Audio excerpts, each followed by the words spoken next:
So, pain, we are going to start to talk about the concept of pain. Okay.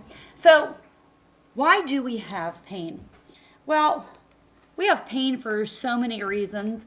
And it's a both chemical, emotional, cerebral response. So, as I said here, there can also be a cultural response as well. We think about the different genders that we have, we think about different ethnicities, and they all come across pain in a different way. So, that's some things we need to take into consideration. It's the cerebral cortex that's responsible for altering the perception of pain and how people react to it. Um, Melsnick and Wall, that's going to be a name you're going to hear a lot. They're the ones who are responsible for the pain control theory. Um, they use this word battlefield condition, where in the heat of battle, pain is ignored because of their serious circumstances. Meaning, people can pick up a big car just because. Um, so we want to consider those. Men and women have different aspects of pain as well. Now, there are different thresholds as well that people have. And pain tolerance and pain threshold is two different things. It's the nociceptors, okay? The pain receptors, they depolarize at a threshold that requires a tissue to be considered damaged. So, pain threshold is the level of noxious stimulus required to alter the individuals to a potential threat of an issue. So if you have a high pain threshold, it's going to take more pain for you to feel it to understand that you have that type of pain. Um, and there's different fibers we're going to talk about, which are going to be really important. But we have different types of pain will dictate the treatment: acute and chronic. Chronic is beyond the normal healing time. And again, it's knowing that healing process. So chronic is beyond that. Acute is when those nociceptors are going to be able to sense the tissue is damaged. So you're going to have this noxious stimulus, this painful stimulus. And it is going to come from sensory, cognitive, and affective. Sensory is going to be, is it local or is it somewhere else? Cognitive is going to interpret the pain due to past experiences. So if you hurt yourself in the past, you'll have that memory and it'll come back. And we'll also have affective domain, which is like the limbic system: fear, anxiety, screaming, crying to a stimulus. But when we talk about these sensations and the differences, it really is based on the recruitment of A delta fibers, and that is a type of nerve that carries painful information. We also have different types of pain of referred and psychogenic. I said, the psychogenic is the mental pain, and there is such a thing as broken heart syndrome that's out there. We also have referred pain. That pain, goes to other parts of the body. Now, we also have something called pain tolerance, which is measuring how much pain a person can withstand, okay, and how much they can tolerate, meaning how much can they tolerate of cold and pressure and heat. And I mentioned, these the different types of fibers, and we'll go back to these. Okay, pain tolerance is association with the activation of C fibers. Okay, in the cortex, and that's going to be really important to remember these different types of fibers, and we'll review them again. Again, in past history, personality, age, gender, sociocultures can play a role in all of it. Now, there are different types of stimuli that can evoke pain. Mechanical, you think about machines, getting hit, an outside stressor. Electrical is being electrocuted or having some type of electrical current go through. Thermal, burn or frozen, so don't discard the frozen. And then we also have chemical: bleach, sulfides. Bradykinin causes painful stimulus within the body. That is a chemical reaction. Okay. One of the things that I want you to go back is to go and learn your receptors again, your mechanoreceptors in the skin. Okay. Things that I've mentioned before: Pacinian corpuscles, which are pressure; Meissner corpuscles, which are touch; Raffining endings, which are also pressure. Okay. Merkel's disc is a touch receptor. Those are all going to be really important because they are going to have a function, and with pressure, pressure can cause pain. So I want you to remember those. Now we're going to come back to some of these fibers, afferent and efferent fibers. A and C are afferent fibers. They bring information to the spinal cord. Okay? Now, they are going to be either myelinated or unmyelinated. One is going to bring, they're both are going to bring pain, and myelinated is going to be faster. Okay? Large diameter, well myelinated A fibers. Okay? They really bring in pressure. Then you also have other pain receptors, which are the C fibers. And the big thing that's going to separate those is going to be, are they myelinated or unmyelinated?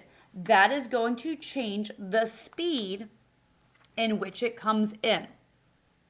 A delta fibers are small, okay? They are myelinated. They can get ischemic. They bring in mechanical. C fibers are small and unmyelinated. They are slow, okay? And they respond to a lot of chemicals, and we have a lot of them, okay? So those are going to be the big ones that we're going to continue to talk about. So chronic pain can be a really long time, and it could be really hard on what causes chronic pain, okay? Lots of things can play a role, so you really have to pick that apart to figure it out. Here I want to show you our fibers. Okay, so we have these different fibers, A, alpha, beta, gamma, and then C fibers, okay?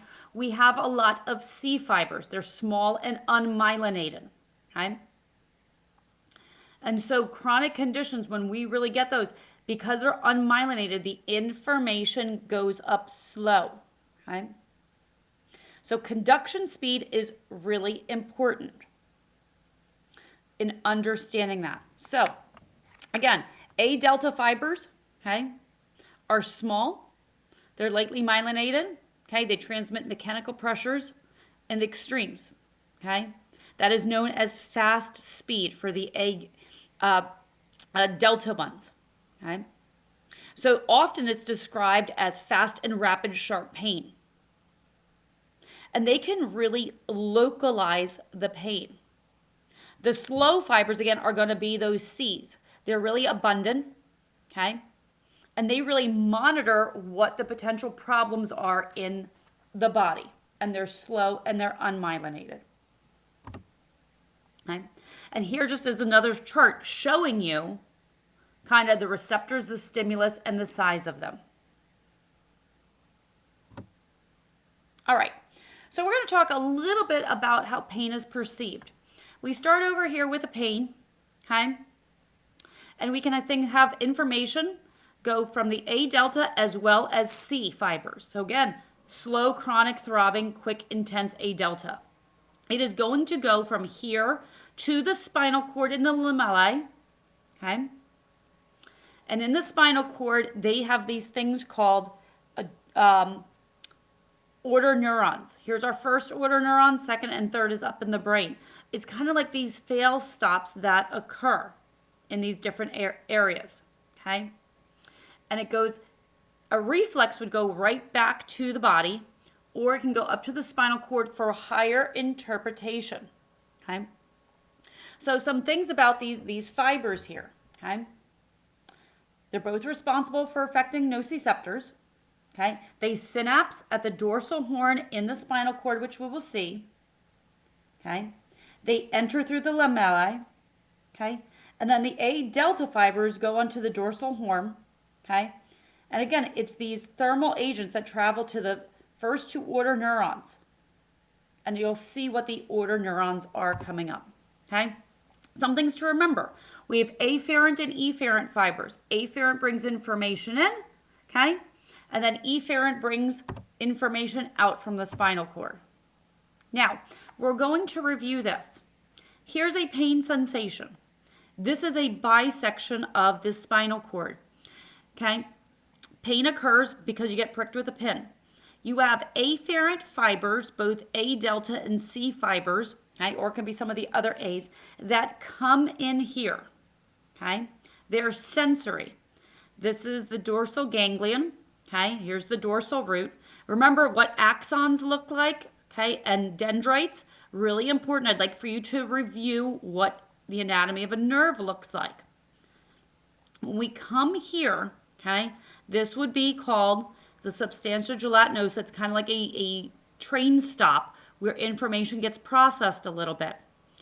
If we need to have an efferent response, right, this is sensory. If we need a motor response, this is our reflex loop. Information by chemical exchange will come through here. It synapses, okay, and then it gets motor nerve from the ventral root. Information comes in the dorsal, it leaves the ventral. It comes through, okay, the ventral horn. It is now going to be chemically altered, coming down, right, to the motor neuron. It's going to split again to the muscle, and now it's going to be a motor, okay, and now you're going to pull your hand away. This is a reflex loop. Information also goes up to the higher brain by crossing the midline and then going up to the brain for higher interpretation. Referred pain. Some things that I want you to know, it depends on what the cause is and how much damage has occurred. Okay? Some things I need for you to know. The spinal cord stops at approximately L1, which is kind of right above the belly button. The rest of it is the cauda equina, which is down below. Okay? So tissue sensitivity, okay? When you have pain, it's going to hurt in certain areas more than others. Periosteum joint capsule, subchondral bone, tendons, ligaments, cortical bones, that is very sensitive to pain, okay? Same with like an avulsion fracture, okay? The deeper it is, the more it hurts. This is that simple reflex loop that we were talking about that I continually want you to draw and practice, okay? Really important. I promise you that is going to be an exam question somewhere, okay? So if I hit you, you step on something, information is going to go in through the afferent fibers, and I want to know what kind of fibers, okay?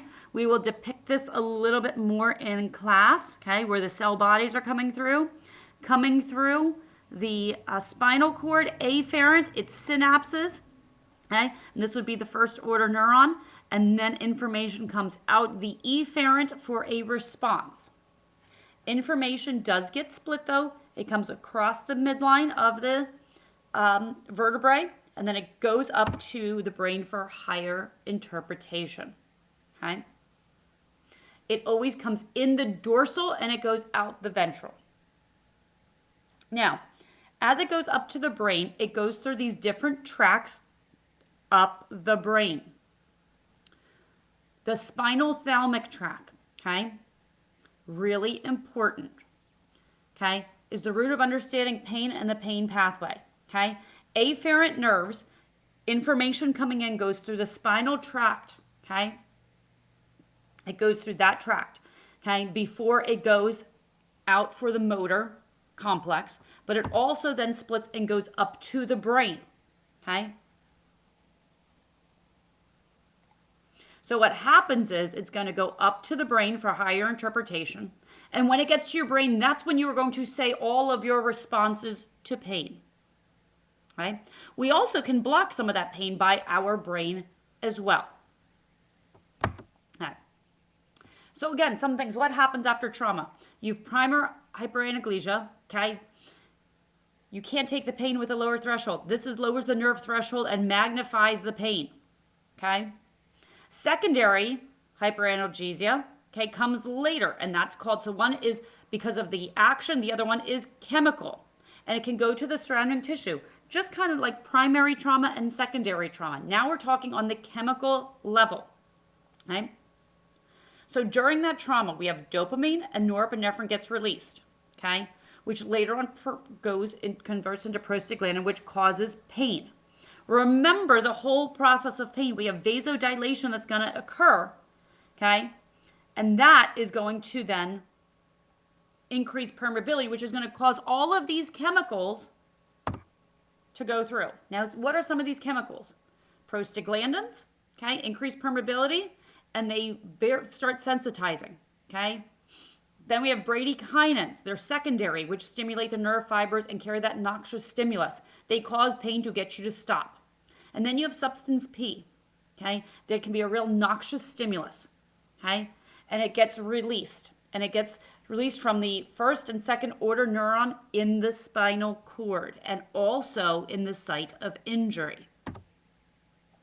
So these are our fibers again, our A, delta, and C fibers. Again, they transmit pain and it really varies, depends on diameter. Okay? C is going to be slow, okay? Whereas A's are going to be a lot faster. Okay? Aching, throbbing, burning comes from your C fibers. Quick, fast pains are going to be from your A deltas. Okay?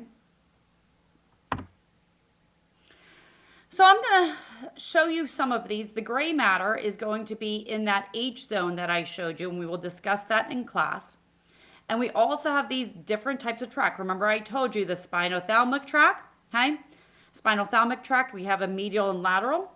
We also have these spinoencephalitic tract, spinocervical tract, spinoreticularis tract. Different tracts go up the spinal cord. It's like different lines of the regional rail that kind of go into the same area.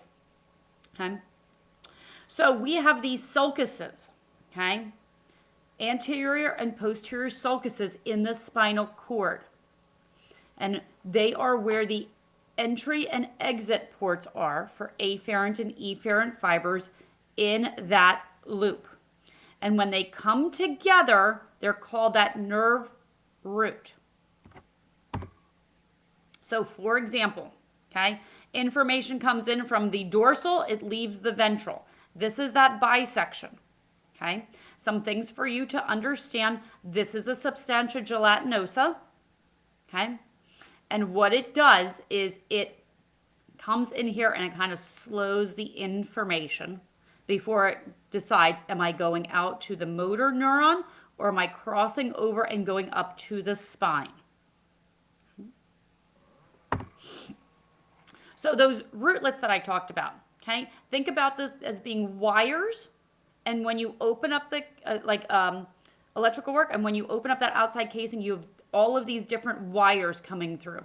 You have different types of sensory and different type of motor nerves coming out of the electrical wires, okay? So again, information, spinal nerve comes in, and over here we have both motor and sensory, but then it splits. The railroads, they split over here, okay? But over here you have both, because information is coming in and coming out. But information that's coming in is going to come up this way through the dorsal root, okay? It's going to come over here to the substantia gelatinosa, which is in this H zone on the top corner. It's going to decide, am I going to go out or am I going up, or am I doing both? So some things about these spinal thalamic tracts, okay? These spinal thalamic tracts, okay, information comes in and we have these orders, first, second, third order neurons, okay? That first synapse occurs at the substantia gelatinosa. We call that the SG, okay? That's where the first major synapse occurs. In this substantia gelatinosa, okay, that's where we're going to start processing pain and temperature. Okay? So that's where the first time it goes, oh my gosh, what's going on here? And that's right here in that substantia gelatinosa. That's our first order neuron. Here there's a synapse with our second order neuron. These little drawings are considered synapses. In the second order neuron, okay, where the synapse occurs, the spinal thalamic tract will ascend to the contralateral side. Okay, here's our inner neuron junction, first synapse. Here's our spinal thalamic tract. It crosses over midline and it goes up to the thalamus. That would be the second order neuron. And as you see, it has to go through all the different parts of the spinal cord before it gets to the thalamus. And then it will branch out to the different parts of the brain. Okay? So people have lesions on their spinal cord or spinal cord injuries. Okay? So and it affects the opposite side. People said you on one side an injury, it's going to affect the opposite side. That's because it crosses over the midline. Okay, so you're going to lose. If you have a lesion on the left side, you're going to lose sensation on the right. Okay, so then the second order neuron splits to the tracts to the third order neuron. We also have these other types of tracts. I mentioned the neospinal thalamic and the paleospinal thalamic. Okay, and what happens is one's more A, one's more C, and they go to different parts of the brain. One is responsible for intensity, neo, okay? And the other one is about dull, aching, behavioral, emotional pain. And that's because it goes to these parts of the brain. Okay? So again, that second order neuron, okay, makes it go further up the spinal cord to the third order neuron in the brain. So it's really responsible for transmitting impulses to the thalamus and cerebellum.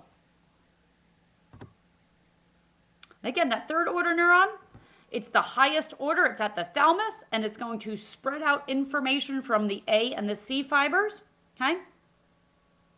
And it's going to, in that higher brain, it's going to decide if it's emotional, pain, throbbing, the types, gender, okay? And this can also trigger referred pain. Now, parts of the brain, okay? The medulla is responsible for autonomic function, and we know pain gets affected. These get affected because of pain. Same with the midbrain, hypothalamus, thalamus, limbic system. All of the brain processes information differently because that's the information that's going up the paleospinal tract. And it just wants to show you here, again, we have all these different tracts of the brain. We also have this descent. Once it goes up to the brain, it has to come back down, okay? And this is where medication management takes place, okay? Opioids, okay, they block the effective component of pain, the unpleasantness, okay? So that is where parts of the brain inhibits, okay? Our body actually naturally produces them, okay? But then again, we have external ones like hydrocodone, tramadol, codeine, okay, that also affect pain management.